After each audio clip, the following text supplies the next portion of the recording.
Welcome everybody to the last Hutt Valley Shared Services meeting of Friday the 22nd of August 2025. It's the last of our triennium, so I expect quite a lot of noise and chat from everybody. So we've got some housekeeping. Can you just refer to the screen that doesn't have it on? Your screen maybe? But otherwise turn your phones down, toilets are outside the door, and I'm sure we can put it up while we're rolling.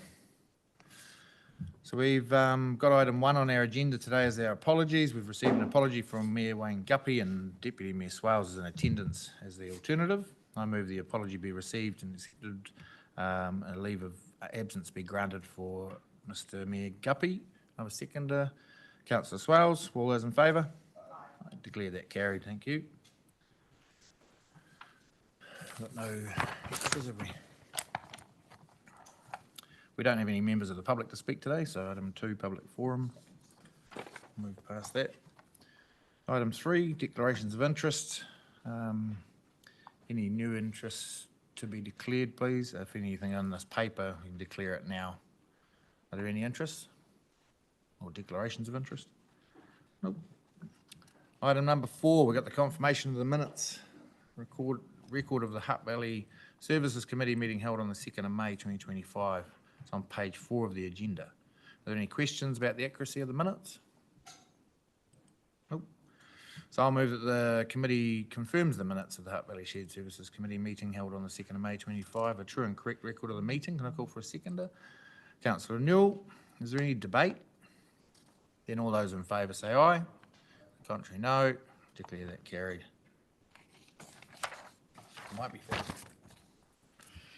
Move on to item 5, which is the Wastewater joint venture update, 1 April to 30 June.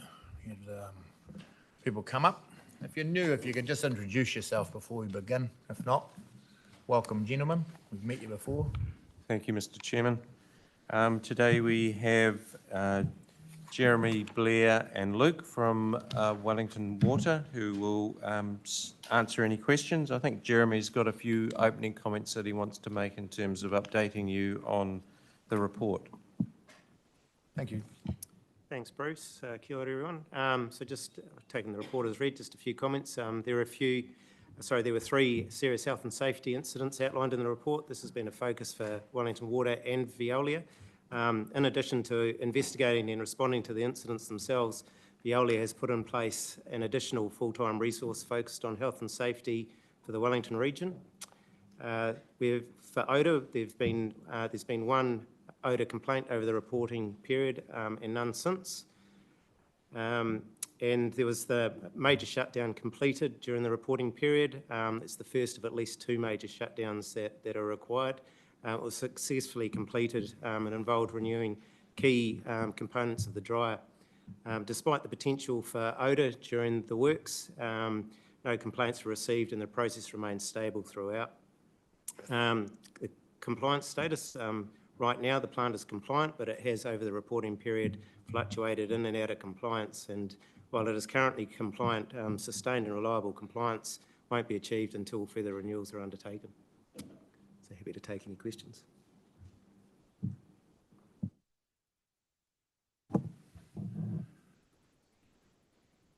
Thank you, Councillor Parkin.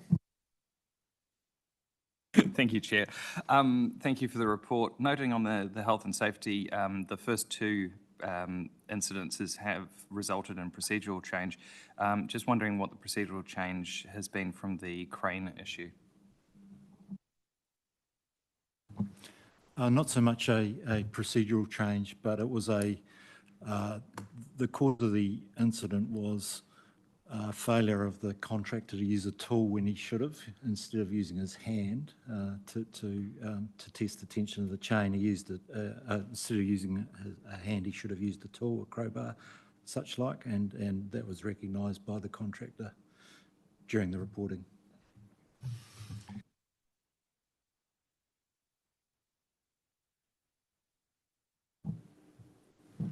Councillor Stellinger. Just a general question about the correspondence to and from Greater Wellington, because there's been quite a lot. I kind of get the feeling from the report that quite procedural. While there's genuine issues, nothing's escalating and they're fairly comfortable with our replies, but I really just wanted to test that. And do you have a gauge about how they're feeling about our response to issues at the plant? Are they kind of seem fairly relaxed and comfortable with that we're addressing the issues, or are they getting increasingly agitated about it?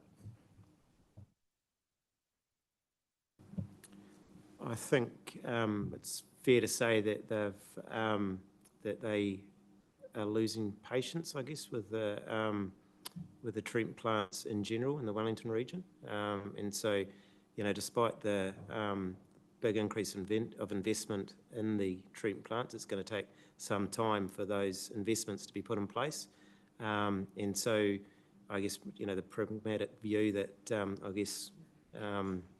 that they probably need to take is, with the investment that's been committed, understanding what is achievable to bring us back into compliance as quickly as possible, coupled with the fact that we're in this position as well. So that, I imagine that they're evaluating all of that and forming a position on where they go forward from here. Councillor Shaw. Thanks for the report. I know you mentioned consents before, but if, I'm looking at paragraph 32, and I just wonder if you can help my understanding of consents. Why is this consent work not completed when any unconsented discharge results in heavy fines?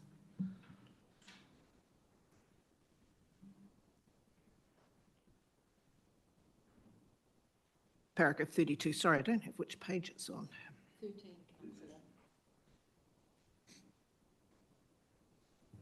So that work is underway, and I believe Hutt City, iwi and Wellington Water, as well as council representatives, are involved with iwi. So it's progressing, certainly not as quickly as we'd like.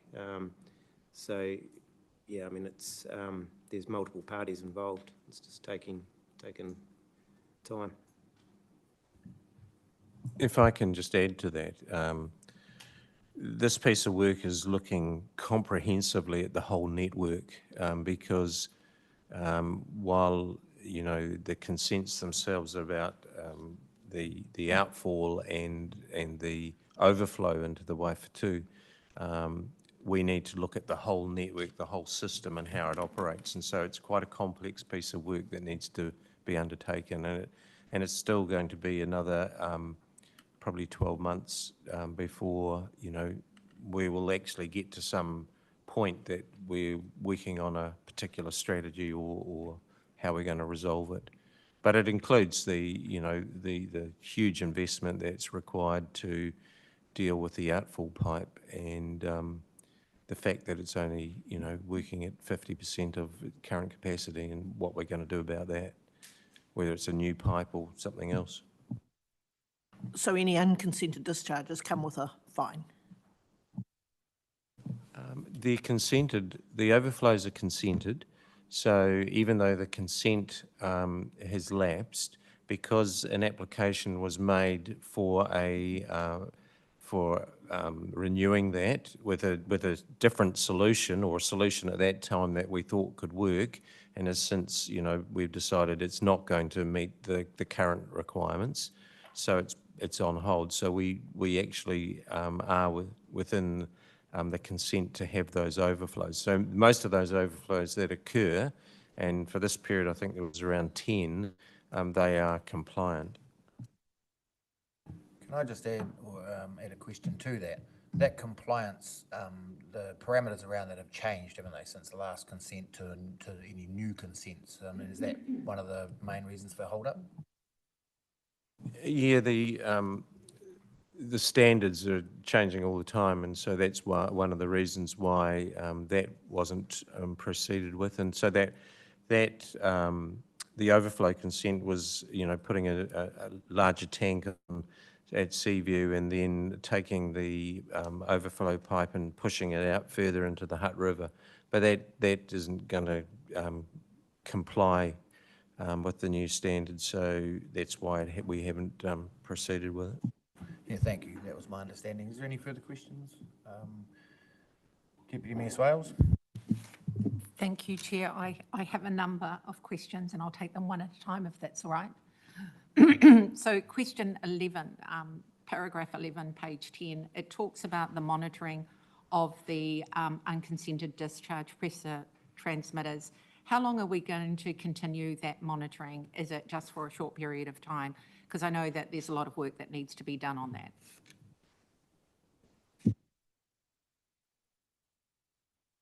Yeah, I can take that.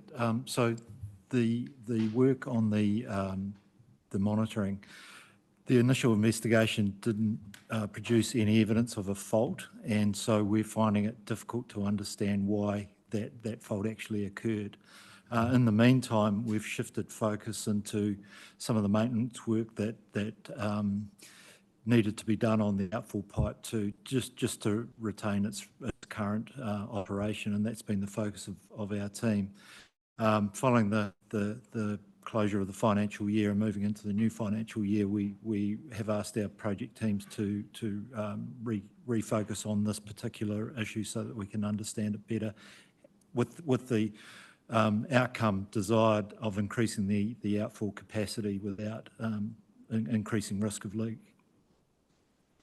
So just a subsequent to that, so the monitoring will continue until we're comfortable that we've mitigated the issue, even though we don't know what it is.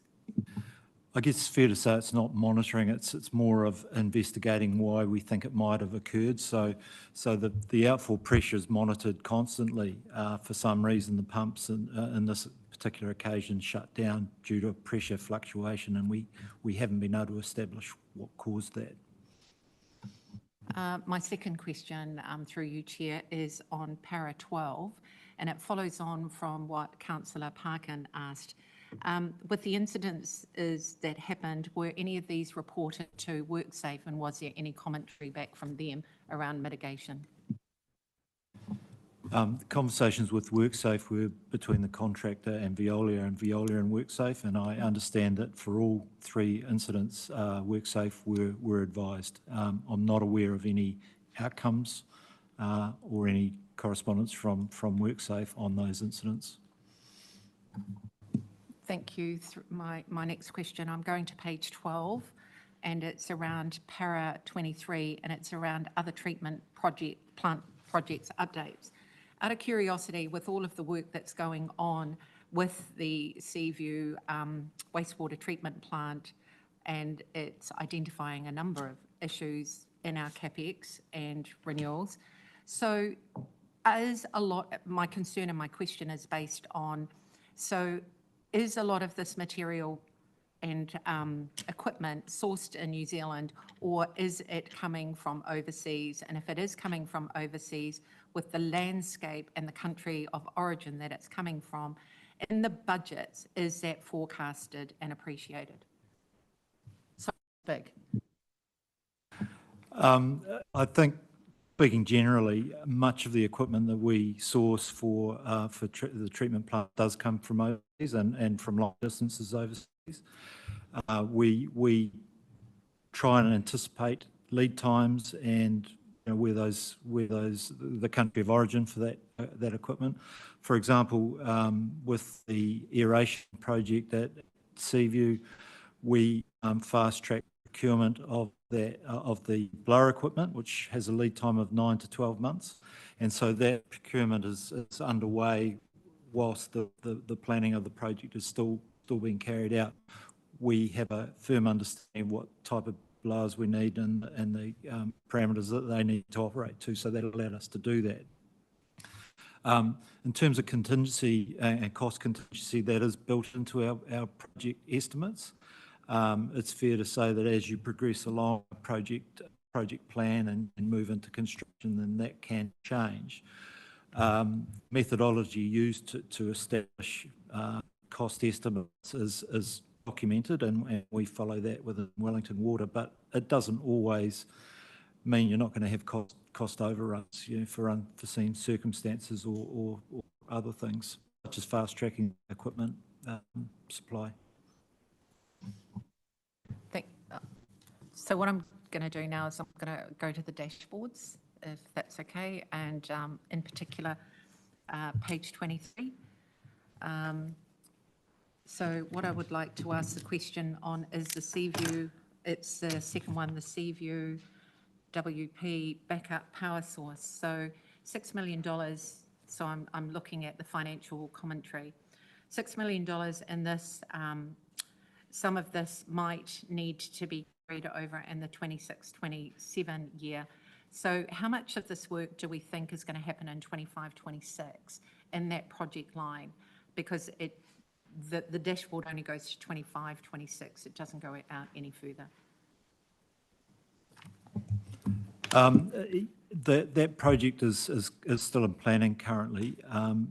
What's complicating that particular project is just the sheer scale of work that's going on at the plant. So the priority currently for that part of the plant is to complete the UV renewal, which is around disinfection. The backup power supply is co-located, and we've requested that the backup power supply project team don't occupy that space until the UV renewal work has been completed. Now, the UV renewal work, the UV unit itself, if you've been to the plant, it doesn't occupy a lot of space, but because we're having to decommission half of the channels, if you like, we're constructing the plan is to construct a bypass channel, so that takes takes up quite a bit of space around where the backup power supply generators would be located. Thank you for that answer. I've got a couple more on the dashboard. So with regard to, this is on page 24, and it's the Totra Park Road Bridge pipework seismic strengthening. I have a concern that under the financial commentary, we're recording that Hutt City Council funding has been confirmed, forecasted this financial year is based on beginning construction in November. Where is Upper Hutt City Council in that? I'm going to defer that to Luke if he can answer it, but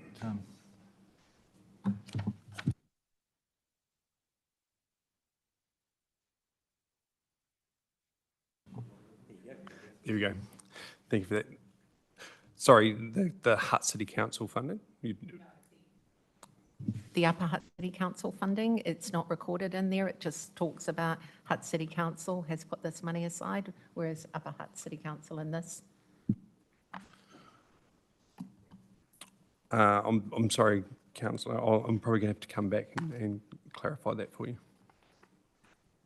Happy with that answer, because I like the way that governance record this as outstanding questions to come back, so thank you. Carry on. Thank you. Another question. It's the Western Hills sewer main, and I just want to congratulate you on the collaboration there and that you came on time and under budget. So with these carryovers, where do they get allocated? Because there's a number of projects in this dashboard that have come under budget, and where does that money go? Because it's obviously tied to that project. Does it then go into a collective pool, which is then reassigned to possibly some projects that have been underinvested or underquoted? So in the case of specifically with the Western Hills, that money is going into further renewal of the Western Hills sewer main. So the part that's within Riverlink, there's quite a large piece in there that needs to be renewed, and so that additional funding will be targeted towards that. Thank you very much, officers and Chair, for tolerating my extensive questions. There's no need to worry about your extensive questions. That's what we're here for. I do have one question. It's on the beginning of the report, number 3, or paragraph 3. It says here that we've got a 10-year contract. Where are we sitting in that contract? What year are we at? Or thanks. So the contract expiry date is June 30, 2030. There's a 1-year notice period for that contract, and there are 2 rights of renewal that Wellington Water have for extension of that contract. Thank you. Any further questions? We'll go with Councillor Newell. She's in her turn yet. Thank you, Chair. I just want to say I find the appendix on page 15 with the coloured dots very helpful in terms of just identifying where the problems are. But what I'm concerned about is at what point do the red dots become so many that that we simply can't continue with patching? I think it's fair to say that councils have approved significant funding for the treatment plant, and if you run through the coloured dots, there's more turning amber or green than going back to red. So what we've tried to do with this particular table is just identify for the current funding, 3-year funding period, the status at the start and the status at the end, and we continue to develop our capital plans for renewals post this 3-year period that's shown on this particular table. Councillor Parkin? Thank you, Chair. You mentioned the right of renewal, that there were 2 of them. How long is that for? There's 2, one is for 3 years and one is for 2 years.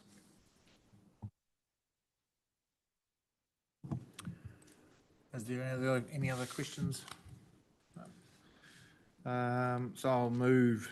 The committee receives and notes the information in the report titled Wastewater Joint Venture Update 1st of April to 30 June 2025. Call for a seconder. Councillor Stallinger. Is there any debate? Then all those in favour say aye. Aye. And there's a contrary no. Declare that carried. Thank you very much for your time over the years. I presume you're going to run away. So yeah, thanks very much for everything.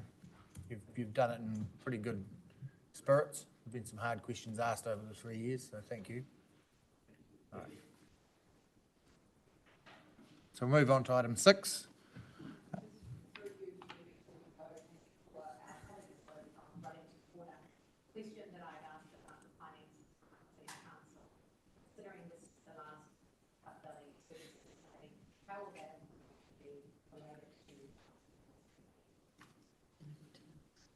It'll be delivered at the next committee meeting.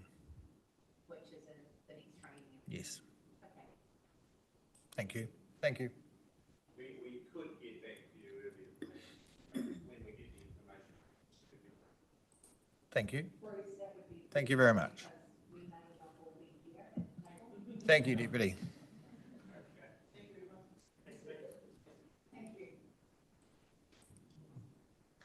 So if we can move on to item number 6, update on the Silverstream Landfill and Resource Recovery Centre. You look lonely compared to the last group. You look lonely compared to the last group. Just one of you? Yeah, no. We don't have as many issues. No. Have you any updates?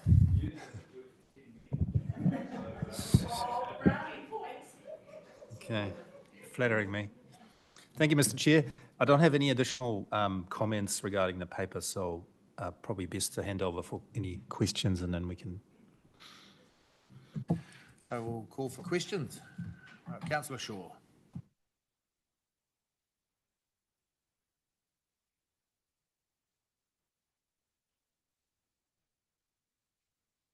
Yes, I can explain that. So an explorer is basically an area that was previously used for soil extraction. So when the landfill is built, you do need particular types of aggregate or rock fill, and that's also used for landfill cover. So to extract that, typically what happens is a piece of area that they find suitable is then deforested, they extract the soil, and then when they're finished with that area, so when all the soil is extracted, in the past, we would have just walked away from the area and just let it, I guess, naturally recover, but I mean, there's not much to recover because it's very rocky. So what we're doing is effectively putting topsoil back in there, planting native bush, and then over time that can recover. So that's what an ex-borrow area is. Thank you. You answered my question too. Any further questions? Councillor Swales? Deputy Mayor Hi, Swales? Ewan. Thank you.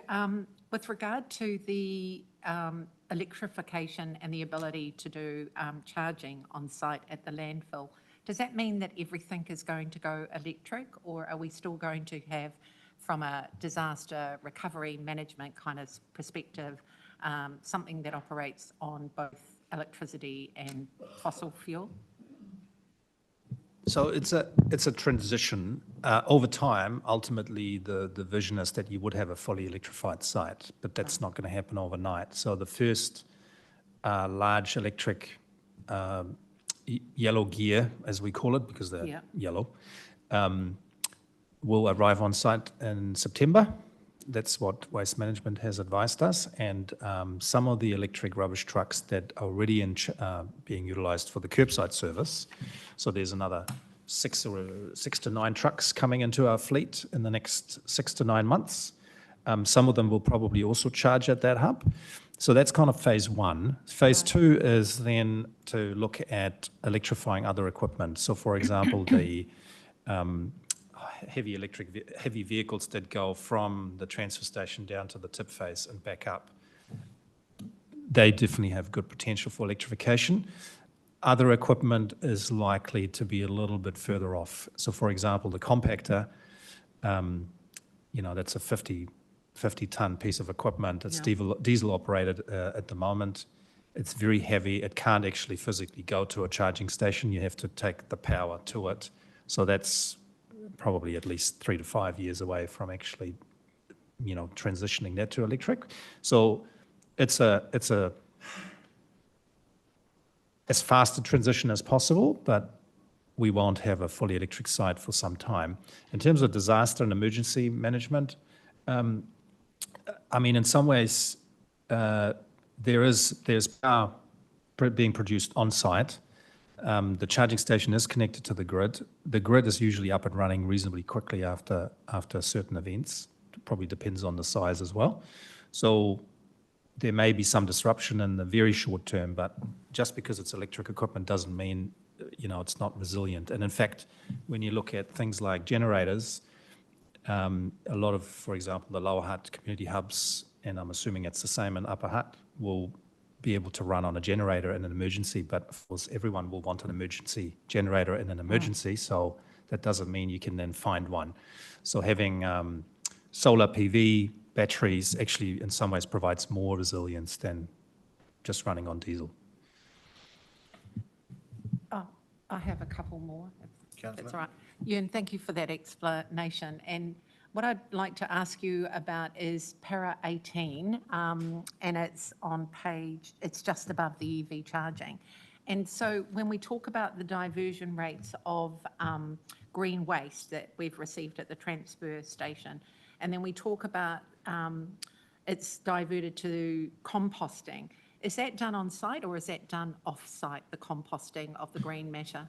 All green waste is mulched and then transported to, at the moment, Composting New Zealand and Kapiti, and then it's composted in their facility, which is basically a windrow facility.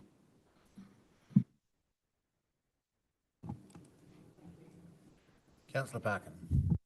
Kia ora. Just thinking about Deputy Mayor Swales' question about resilience, and just wondering whether or not our solar and battery system and or our landfill gas generator can be utilised to run the charger if the grid does go down. I know that in an emergency, the grids drop, and most solar PV systems, if they've got batteries, will isolate, and they can run locally, but not the rest of the network. So I'm just wondering, do we have that capacity to keep functioning?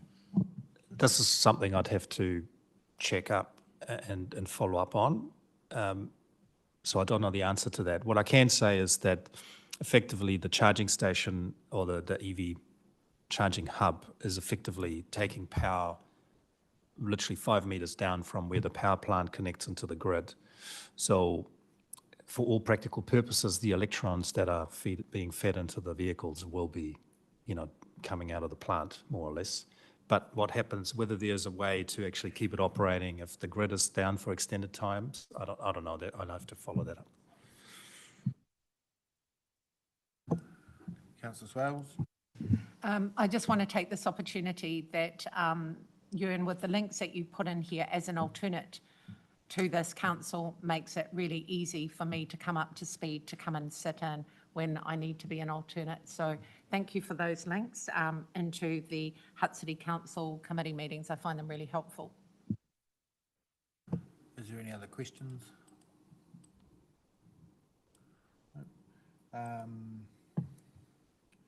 I've got a question on page 30, I think it is. There was an incident where health and safety. Just wanted to know, as the contractor who was affected, is the liability with them or with us, and is any action to be taken? Well, primarily sits with them, but technically speaking, we can't outsource our responsibility. So obviously we have some responsibility making sure that they have relevant health and safety systems in place so that we don't have a repeat of that. So in this particular instance, it was a temporary staff member where that happened, and it rolled on a particularly steep section of the landfill. Luckily, there were no injuries, so they have reviewed some of their procedures and systems to make sure it doesn't happen again, and that includes induction of people onto the site. But yeah, technically, on a day-to-day basis, the responsibility sits with, in this case, Leach and Co Limited. Yeah, thank you very much. Councillor Swales? Just one more, Ewan. I don't know whether it's appropriate, and if you tell me it's not, I'm comfortable with that. Is there any update with what's happening in Manor Park? Is this the forum to ask, or is it another committee that we would be able to have that conversation with you? I can update you on that. Thank you. Obviously, it's not a council development, it's actually private development, but they have actually just come back to us and reactivated the consent, and so we will soon be making a decision on notification or otherwise. Thank you very much, Alison. Thank you. Is there any further questions around this report? No, thank you very much. Then I'll move. The committee receives and notes the information reported in the update to the Silverstream Landfill and Resource Recovery Centre. Call for a seconder. Councillor Newell. Is there any debate? And all those in favour say aye. Contrary, no. I declare that carried. Again, thank you, Ewan. Your reports have always been really, really good, and you've been pretty open about answering any question we have. So, are you staying? Welcome. Hello, Mr. Brett. Sir Brett. Ewan's run. He's gone. So, item 7, we've got the Akatārawa Cemetery update. Report from the Manager of Open Spaces and Facilities through the Group Manager of Community Services of Hutt City Council, dated the 14th of August 2025, on page 33 of our agenda. Is there any updates to your report, Sir Brett? I just really wanted to say how pleased I am to be able to sit here and let you all know that the project has actually started on the ground. It's been just over 10 years, I think, from conception to now. So as you can see by the photos, there's been about 4 hectares. The vegetation mulched and cleared. The next stage is the procurement plan for the civil works, which is the road. This is the next part, has been approved, and the contract, sorry, the tender documents for the contract will be finished next week. Our construction time is for the first stage, between October and March this year. So it depends. The biggest issue is the silt control. The consent was quite, what they were asking was quite significant cost to control the silt. Project manager is currently negotiating with them on an alternative. So hopefully we'll get that through, which will again save costs. So yeah, I'm open for any questions, and as I say, I'm just really happy to actually see some work on the ground. Thank you. could you just do me a favour and pull your microphone a little bit closer to you? Thank you. Thank you. And then we've got. No, he had it on. No, he had it on. Councillor Newell, do you have a question? Thank you, Chair. There's a lot of obviously public interest in what is actually going on and the stages and things. So do we have an actual communication plan in place to keep the public informed or specific interest groups? We've definitely upgraded our website. I'm not sure whether it's been updated recently. I'll check that when I get back. As for interest groups, there's nothing that's really been identified at the moment. Well, apart from the general public, obviously. I think the plan that I had in my mind was that we need to put the infrastructure road in to start with and get that, get the land accessible. The existing cemetery has still 10 to 15 years or 12 years left. So how we actually use the land going forward, the areas we set aside for ashes and interments, and it's how we want to accommodate ethnic groups or other groups involved in whether they want specific areas set aside, and when that detailed design happens, that time when that communication will occur. Does that make sense? Yes, if I could just respond to that. Yes, that does make sense, but I do think that we need more of a specific communication plan. We are getting questions from Hutt City as well as from Upper Hutt, and I think just having a website isn't sufficient. We need to be more proactive than just having a website. Thank you, Chair. Thank you, Councillor. Do you have a suggestion in the way forward of this? So, I mean, are we expecting to get the director to reach out to those groups that you're talking about, or to?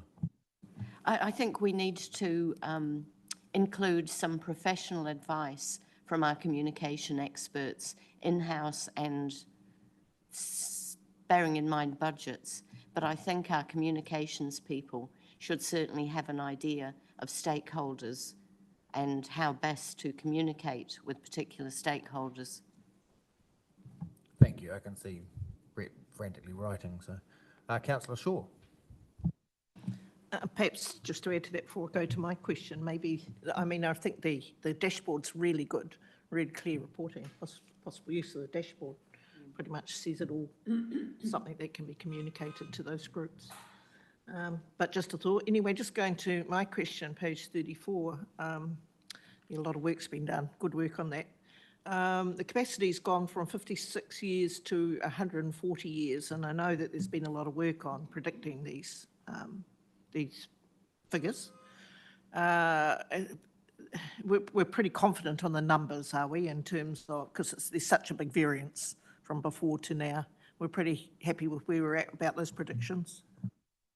Yes, I am. I mean, the figures, the updated figures were done by our cemetery team leader, who's very much aware of the ground that's required, that we're currently using at the moment, and the original figures were done via consultants on a paper exercise. They didn't allow for double interments. They didn't allow, the areas that they allowed for was greater than we actually use. So the whole thing was quite complicated working through it. I'd like to say I'm pretty confident with those figures, but I'm not going to be here in 50 years. If it doesn't turn out that, I'm sure it will. The burial numbers, the burial trends are going to probably have an effect as well. So the more ashes we have, the greater the area, the greater extends the life of the cemetery. Offering ashes walls and other alternatives for ashes too doesn't take up as much land. So yeah, I'm personally quite confident. Also a discussion we've had before about investigation of a new cemetery, Urapa in the Hutt Valley. So that comment there says if new council thinks necessary, but that will come back to this committee in the next triennium. Is that question will be raised there.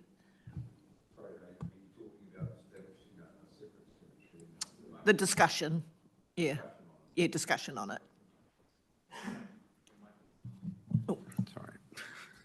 My question was, that discussion will come back to this committee in the next training with the new council. Is that correct? I presume so. It'd be a discussion Hutt City will have. And I presume any changes would affect the arrangement, and that discussion would take place. While we're talking on that though, in the paper, it does allude to a conversation that was had at one of our other meetings around looking for land as a proactive action. And in the paper, it states that we don't need to do that due to the change of numbers. So just everybody is aware of that. That won't be an action point in our future. Just on that, yeah, it would be good to make sure the discussion's still being held. I see it notes that 2027, 2037 long-term plan, that's where it will pop up again. So I think we still need to keep the conversation alive. Is that the right word? Yes.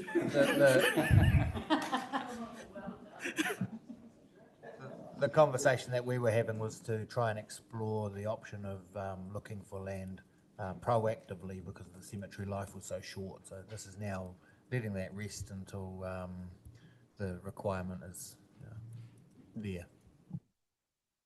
Is there any other questions or comments? Deputy Ms. Wales. I'd like to make some comments with regard to this paper and the preparation. Is that the financials are really, really good to have a breakdown of where the money is being spent and how it's being spent. So thank you very much for providing that. It's given us some absolute insight of, rather than a total cost, but where the costs are spent. So I'd like to acknowledge that. I'd also like to acknowledge that with having landed a plan, that as officers you still look for alternative ways to save money, and looking at a new roading avenue possibly that you're looking at getting consented where it does save us some money. I'd like to congratulate you on doing that, because we all know that we're under constraint of quite expensive rates and that are on the table. So it's more giving some roses rather than asking questions, Chair, and just acknowledging the work that has gone into delivering this. But in the meantime, while I'm doing that, I think that we need to make an amendment to the apologies. This financial piece that's being put in here was asked for by an absentee councillor, Councillor Carson. I don't recall us putting an apology in for him. That's correct.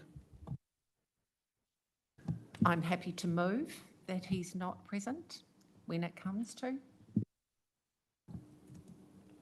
Councillor? Sorry, Councillors, Chair, to Councillor Wales. I'm just not clear there. What are you asking us to do? I'm not asking anything to be done. I'm just making a commentary on the report where they've investigated another road put in there, and I said that they've made money on it. I've also commented on the budget that's here and said that the person that asked for it isn't present, and we didn't put an apology in for that person. So that's the only thing I'm asking. So, sorry, I'm trying to clarify. Are you suggesting that we should put in an apology for somebody who is not here? And I'm saying no. If that person has not given an apology themselves, it's not over to us to apologise on their behalf. Thank you, councillors. You are correct. It's not up to us to put in an apology for somebody who isn't here. But I assume he has something else that he's got on, but he hasn't spoken to any of us. I'm just saying that process and protocol would be quite good to actually acknowledge who's present and who's not saying an apology, but it needs to be recorded that he's not here. Thank you, councillor. That will be recorded in our minutes. Thank you. Is there any other questions for the director? Councillor Stallinger. Not a question, but just a comment, since you did open previously for any comments. Just to say what fantastic news that this cemetery is going to last us on current forecasts, more detailed forecasts for, probably as long ahead as we can envision, because who knows what will change over the 140, 154 years. So, you know, it's fantastic news for the city. I just would love it if we got similar news about our landfill, but I can't see it happening, unfortunately. So, thanks. Ewan's not here to defend himself. I've just got a question around the new groundbreaking that we've done, you know, the mowing or the mulching or whatever's been done to that land in the pictures. What's the next step with that? I mean, it says that we haven't got any need for that land for between 10 and 12 years. Is it just going to be put into grass and then consistently mowed, or what's the plan, please? So you're referring to the area that's been mulched? Yeah. Most of that was manuka, and the mulch is quite coarse. So what I was mentioning before about an alternative means of silt control was to scrape off a lot of that vegetation and use that for bunds to help filter the runoff as the road gets constructed. What we'll probably end up doing, the manuka wood is quite hard. It's not a fine chip. There's also roots still left behind. So once the bunding's been finished and the silt the road's put in, that'll probably be just stockpiled in the far corner and let it rot down over time.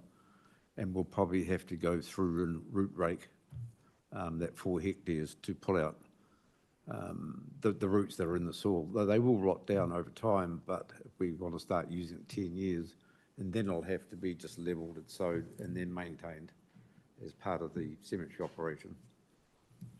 Thank you. Is there any option for internments to start into that property any earlier, or we will hold it closed until such time as the other cemetery is completely full? I think the intention would be to hold it closed until the existing cemetery is full for first interments, for burials. There's also a lot of facilities that will need to be provided over there. There's water. There'll be outbuildings, machinery will have to be transported over, perhaps left. So there's still, this is just a road being put into an open area. So there's a bit more development to go before, you know, signs will have to go up and water taps and the beams will have to go in, and then a determination of which area is going to be used for what, you know. So there's still a lot of work to be done. Thank you. Is there any other questions? Councillor Dyer? Yeah, it was great to see in the Upper Hutt City Council Facebook page that you had a sort of sod turning ceremony for the initial start of this project. Just wanted to remind everyone that this is a joint project and it would have been lovely to have some Hutt City Council representation at that event. If we'd obviously been invited, we would have been there. So we're paying more than half the bill. So just going forward, if there's any other opportunities to be at the cemetery for any moments like that, we would love to be there. Thank you. Any other comments or questions for the director? Then I'll move that the committee receives and notes the information in the report titled Akatārawa Cemetery Update. I'll call for a seconder. Councillor Stallinger, thank you. Is there any debate? Then I'll call for a vote. All those in favour say aye. All those against? I'll declare that carried. Thank you. Move on. 8. Hutt Valley Services Committee Forward Work Programme.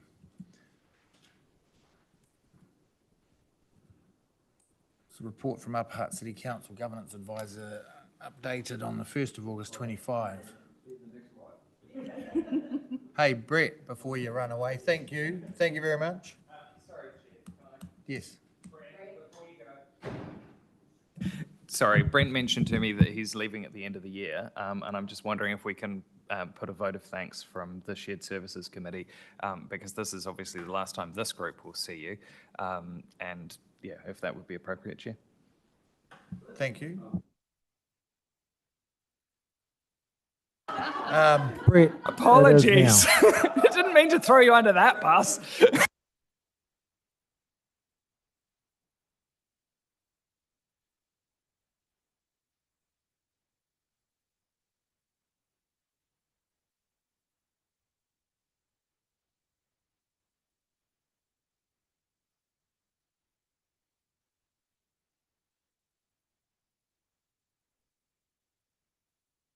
Thank you, Brett.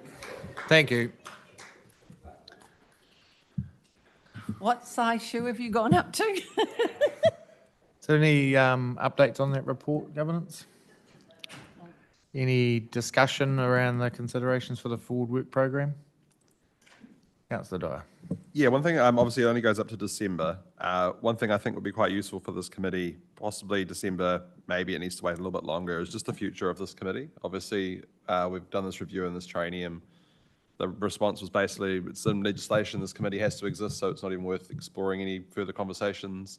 That's all to do about the wastewater trunk main that we co-own. Obviously, that is significantly changing between now and 1st of July next year with water reform happening. So I think there probably does need to be a future conversation about this committee, noting that that legislation will change and it doesn't have to exist. Is this all the form and function that we want? Do we want more representation? Do we want more joint services? All those good things. I think there's a really good opportunity at the start of the next training for the two new councils to come together, because I think everyone expects us to work closer together on a bunch of things. And we can see, obviously, we are doing some really good things here with the cemetery and the Silverstream landfill, animal control. There are a lot of opportunities to collaborate, so I'm really keen to explore how that works better. And I think that December meeting might be a great opportunity to do that. So if we could get that added to the work program, just the future of joint collaboration between the two cities, I think would be a great place to start the discussion here. Definitely. It's been a conversation that we've had this morning about the longevity of this committee and where it sits in the reform coming. So thank you very much. Did Councillor Swales have a question? I would certainly support that conversation happens sooner rather than later with the avalanche of changes that are coming through from central government. With two of our Wellington committees doing part of a referendum around amalgamation, I think our stance at Upper Hutt is more shared and collaborative work. So I certainly support what Councillor Dyer is saying, because from our perspective of Upper Hutt, that would be a better way for us to go forward than a referendum of amalgamation. And just a comment from me that the people standing for re-election in their different capacities can obviously lead that as loudly as they possibly can when it comes back to your respective councils. Did you have a question, Councillor Stallinger? Or was it somebody else poked their hand up? No? No? All right, well, with that, we'll add that to the commentary for today. So I'll move that the committee receives and notes the information reported in the report titled Hutt Valley Services Committee Forward Work Program 2025. We'll call for a seconder, Councillor Dyer, and no debate. Then I ask all those in favour say aye. Aye. Contrary, no. Declared that carried.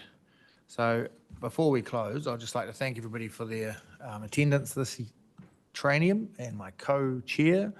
We've had a pretty good time of it. We've had some pretty good, robust debates around things, and there's been a fair few things changed. I know we've had some issues around smells in the hut and the changes of the requirements to report.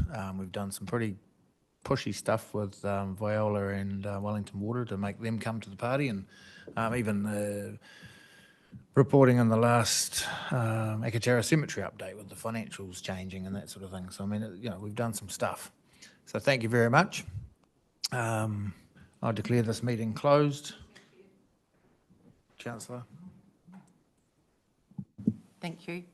I just want to say and acknowledge the work that our governance team put into preparing these papers, because the minutes and the action points that are collected and then recorded in these agenda papers are really important for the community with regard to what the question was asked and how it was answered. So I just want to say thank you for the presentation of the papers. Acknowledged, thank you. So I declare the meeting closed at, what are we, I can't read it. 10:25.